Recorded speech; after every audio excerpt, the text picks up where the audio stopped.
EVM हटाओ, EVM हटाओ। साथियों,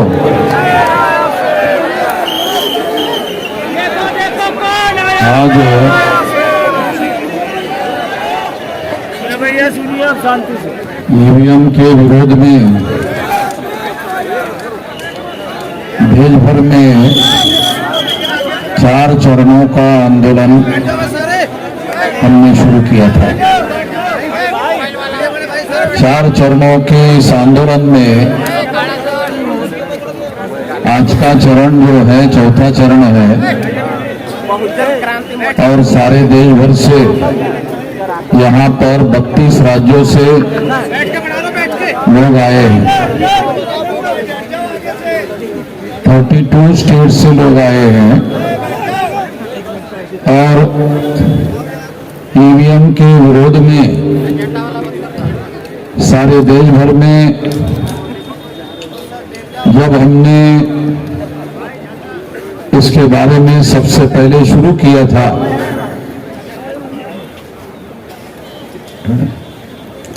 जब सबसे पहले हमने शुरू किया था तो लोग इस बात को नहीं मानते थे कि ईवीएम में कोई गड़बड़ी होती है, मगर इनको हटाओ, बाकी के नहीं हटेंगे।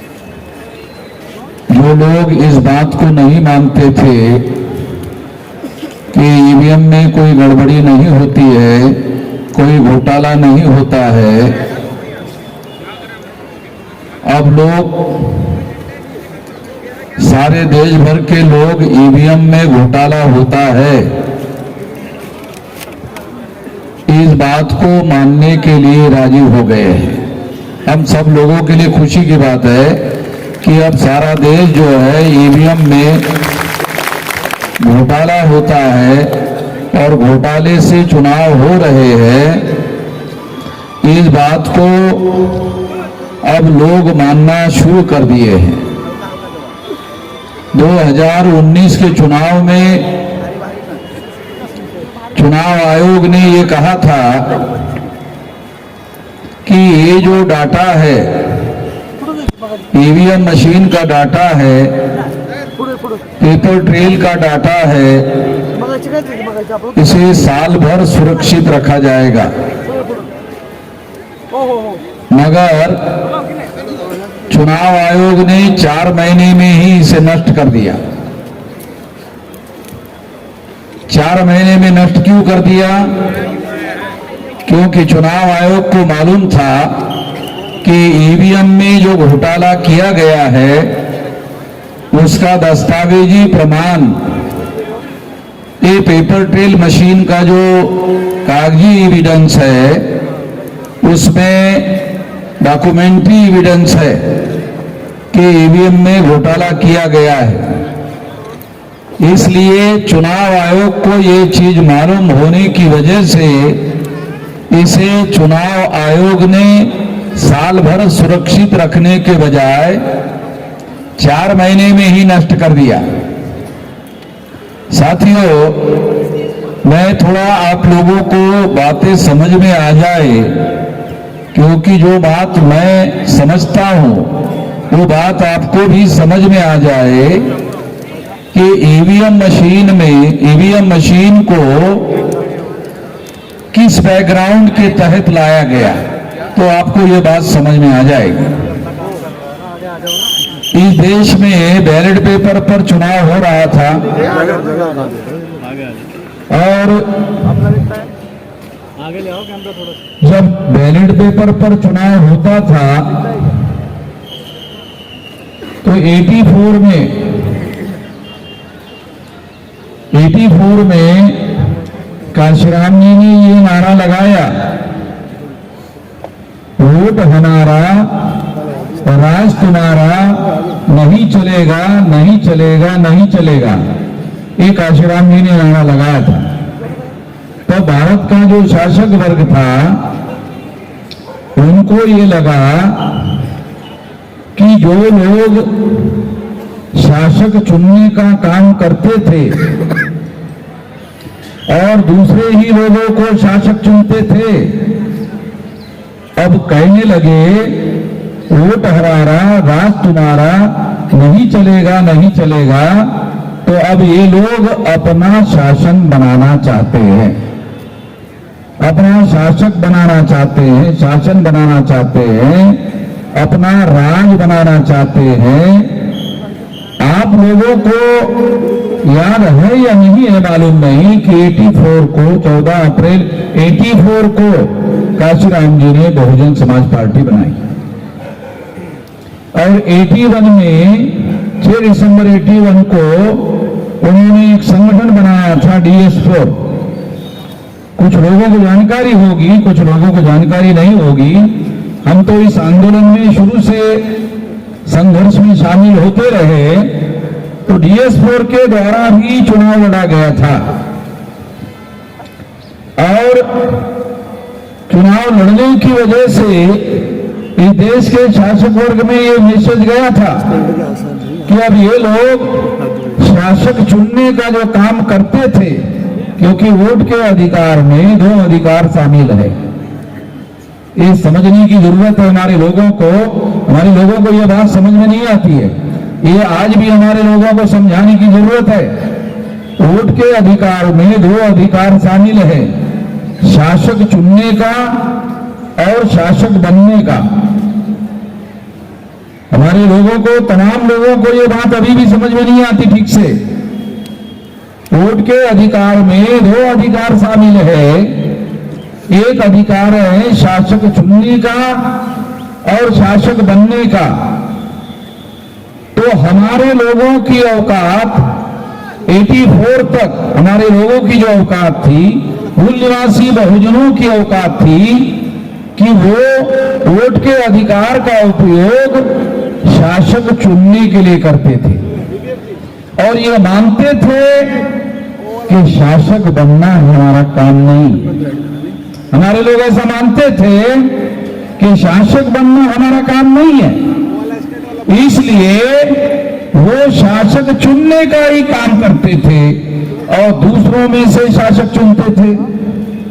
इसलिए दूसरों में से शासक चुनते थे। तो जब उन्होंने 84 में बहुजन समाज पार्टी काशीराम जी के द्वारा बनाकर देखी और उन्होंने नारा लगाया वोट हमारा, राज तुम्हारा, नहीं चलेगा नहीं चलेगा, तब लोगों को लगा, शासक वर्ग को लगा कि अब ये शासक चुनना नहीं चाहते हैं, शासक बनना चाहते हैं। शासक चुनना नहीं, शासक बनना चाहते। तो ये अभियान काशीराम जी के द्वारा शुरू किया गया था और इस वजह से 84 में जब ये बात सामने आई तो ईवीएम मशीन लाने का काम शुरू। ये थोड़ा बैकग्राउंड में आप लोगों को समझा रहा हूं कि ईवीएम मशीन अपने आप नहीं आई। ईवीएम आने के पीछे एक बहुत बड़ी वजह यह है कि हमारे लोगों ने इस देश में शासक बनने का अभियान शुरू किया था। अभी शासक चुनने का काम बहुत हो गया, अब हम लोग शासक बनेंगे। ये अभियान जब शुरू किया गया था, इसको रोकने के लिए ईवीएम मशीन लाया गया और उसके बाद में 20 साल तक इसका प्रयोग किया गया। सबसे पहले केरला में ईवीएम मशीन का प्रयोग शुरू हुआ और सारे देश भर में इसका प्रयोग धीरे धीरे इस तरीके से किया गया ताकि इस मशीन को जैसा वो चाहते थे वैसा उसको डेवलप किया जाए। जैसा मशीन वो चाहते थे, उस मशीन का जैसा उपयोग करना चाहते थे, वैसा उपयोग करने के लिए उनके पास ईवीएम मशीन का तजुर्बा होना जरूरी था।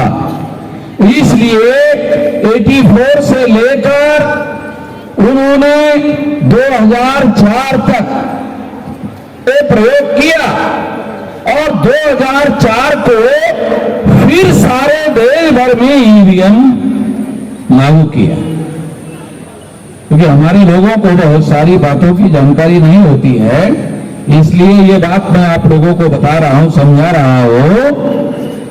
ये इस बैकग्राउंड के साथ ईवीएम को समझना है, इस बैकग्राउंड के साथ समझना है।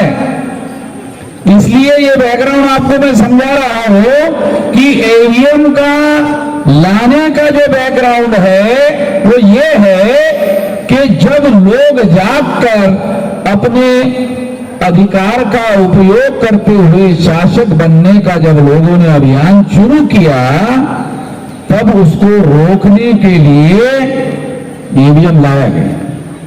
तो 2004 में ईवीएम का उपयोग करके कांग्रेस की सरकार बनी। ये सोचना गलत है कि केवल बीजेपी के लोग ईवीएम का इस्तेमाल कर रहे हैं, केवल बीजेपी के लोग ही ईवीएम का उपयोग करके शासक बन रहे हैं। ये बात सही नहीं है, इस तरह से सोचना सही नहीं है।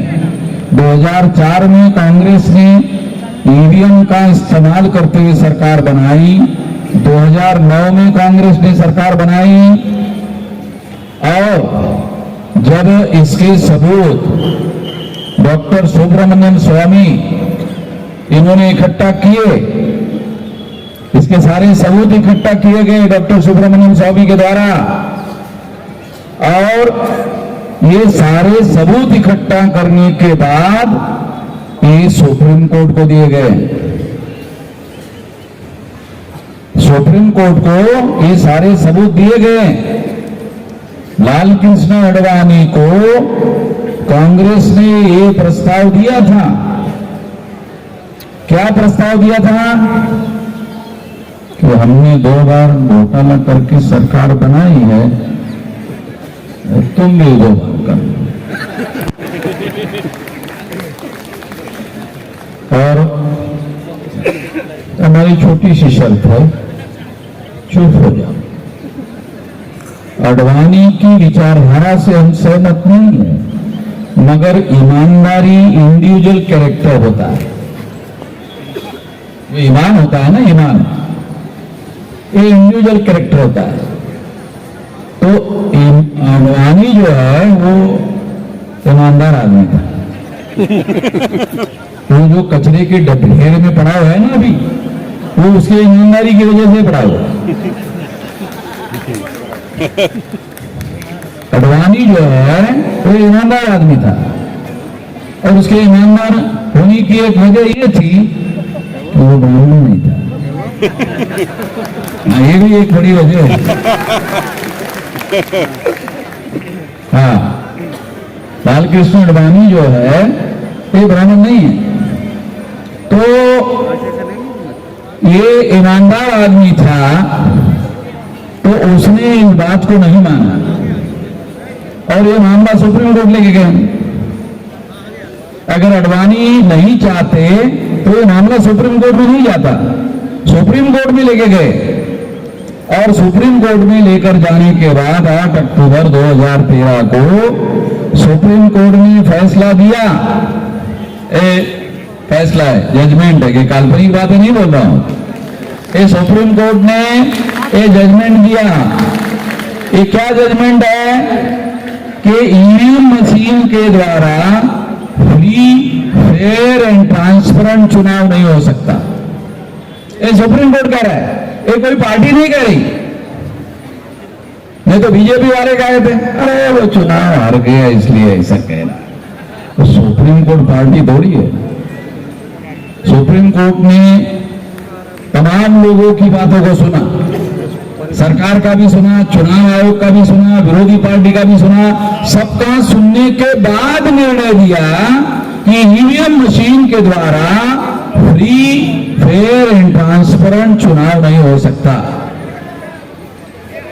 ये सुप्रीम कोर्ट ने निर्णय दिया, और ये सुप्रीम कोर्ट ने निर्णय देने के बाद में ये जजमेंट में सुप्रीम कोर्ट ने और एक कहा कि चूंकि केवल ईवीएम मशीन के द्वारा फ्री, फेयर एंड ट्रांसपेरेंट चुनाव नहीं हो सकता। फ्री का मतलब मुक्त चुनाव नहीं हो सकता, फेयर का मतलब निष्पक्ष चुनाव नहीं हो सकता, ट्रांसपेरेंट का मतलब पारदर्शी चुनाव नहीं हो सकता।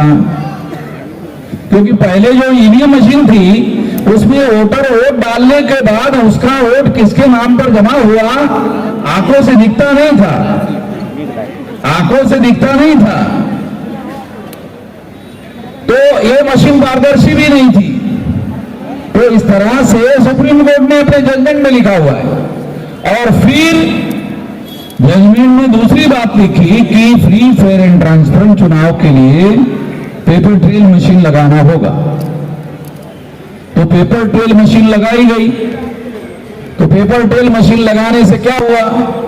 पेपर ट्रेल मशीन लगाने से केवल ये दिखाई देता था कि आपने जिस पर बटन दबाया उसी पर स्टैंप लगा, आंखों से केवल दिखाई देता था, केवल आंखों से दिखाई देता था। और दिखाई देने के बाद कागज का टुकड़ा कटकर बैलेट बॉक्स में गिरता था, मगर गिनती जिस ईवीएम में घोटाला होता है उसी ईवीएम की गिनती होती थी।